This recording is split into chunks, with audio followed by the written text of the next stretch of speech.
Bayangkan, kamu bangun pagi, pergi ke pasar seperti biasa. Tiba-tiba, harga beras naik, pasar mulai kosong, distribusi pangan terganggu, dan dalam waktu kurang dari 1 minggu, uang di rekeningmu tidak lagi bisa ditukar dengan makanan. Ini bukan film. Menurut penelitian yang dipublikasikan di jurnal Nature, setiap kenaikan suhu global sebesar 1 derajat Celcius berpotensi mengurangi produksi kalori pangan dunia hingga setara dengan hilangnya 120 kalori makanan per orang per hari. Artinya, bahkan sebelum perang terjadi, bahkan sebelum ekonomi runtuh, perubahan iklim saja sudah cukup untuk menghilangkan sarapan dari piring miliaran manusia di bumi. Dan masalahnya, mayoritas orang menyiapkan diri untuk krisis ekonomi, tapi hampir tidak ada yang menyiapkan diri untuk krisis pangan. Padahal, dalam sejarah umat manusia, kelaparan selalu datang lebih dulu daripada kehancuran sistem.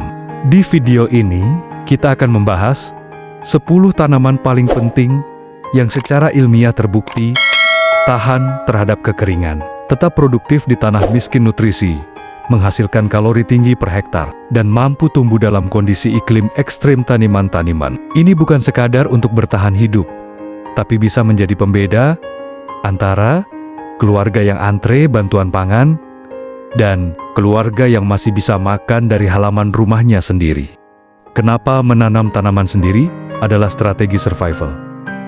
Ketika krisis pangan terjadi, masalah utamanya bukan hanya produksi makanan, tapi distribusi.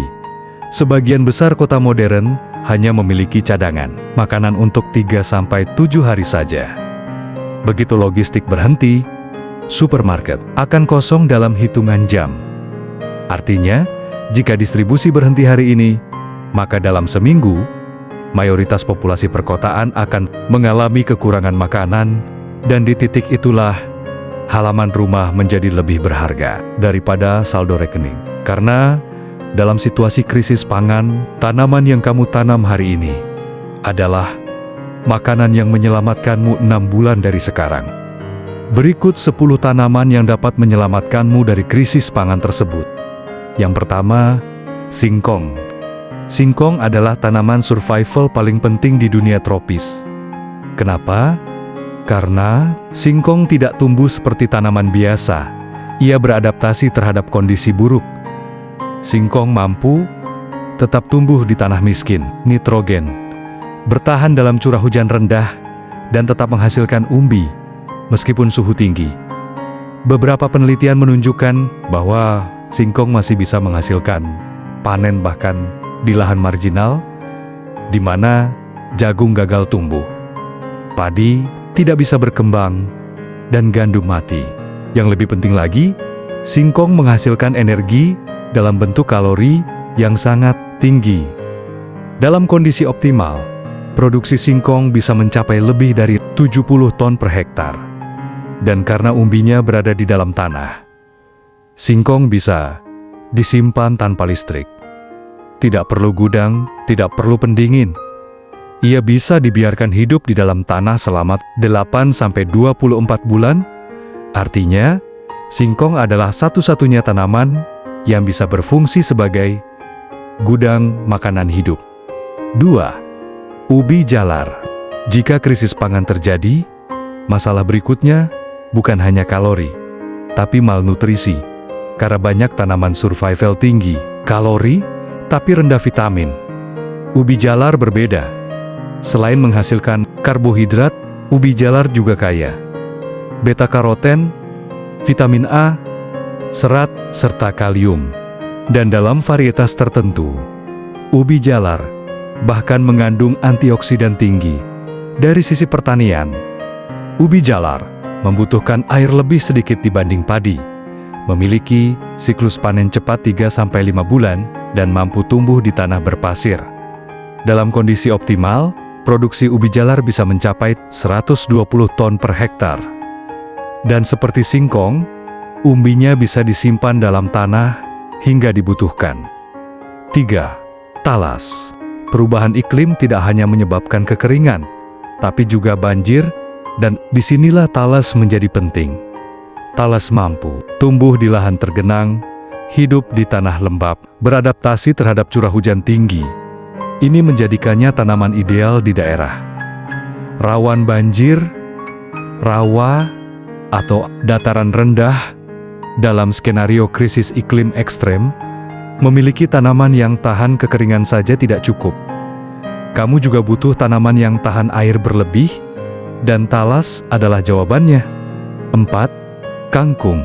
Ketika krisis terjadi, vitamin menjadi langka lebih cepat daripada kalori, dan kekurangan vitamin menyebabkan penurunan imun, kelelahan, infeksi dan penyakit metabolik. Kangkung bisa dipanen setiap 2-3 minggu. Dan dalam metode panen berulang, 1 kali tanam bisa menghasilkan panen selama berbulan-bulan.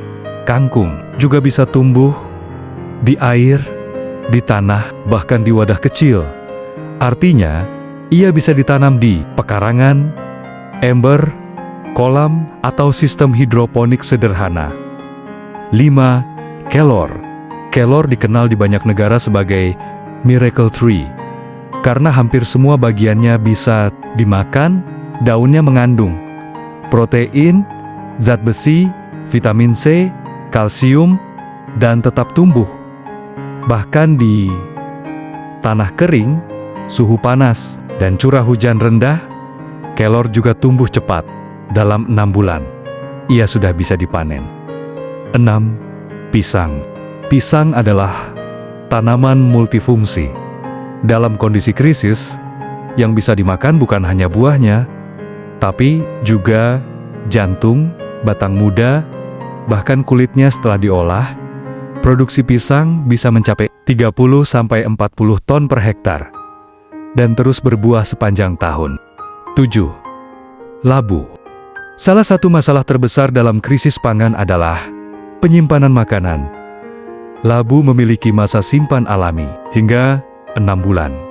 Tanpa pendinginan, bijinya juga tinggi, protein dan lemak sehat. 8. Kacang tanah. Kacang tanah penting karena ia memperbaiki tanah. Tanaman ini mampu mengikat nitrogen dari udara dan meningkatkan kesuburan tanah secara alami. Artinya, kacang tanah tidak hanya memberi makanan, tapi juga membantu tanaman lain tumbuh lebih baik. 9. Tomat. Tomat memberikan vitamin C, antioksidan, serta likopen, dan bisa ditanam di pot, polybag, lahan sempit. Dan yang terakhir, cabai. Cabai memiliki nilai ekonomi tinggi, masa panen panjang, dan toleransi panas yang tinggi dalam krisis. Kesimpulannya, krisis pangan tidak terjadi dalam semalam. Tapi ketika dampaknya terasa, tidak ada waktu lagi untuk mulai menanam, karena tanaman yang menyelamatkanmu nanti adalah tanaman yang kamu tanam hari ini. Terima kasih sudah menonton. Jangan lupa like, komen, dan subscribe channel ini.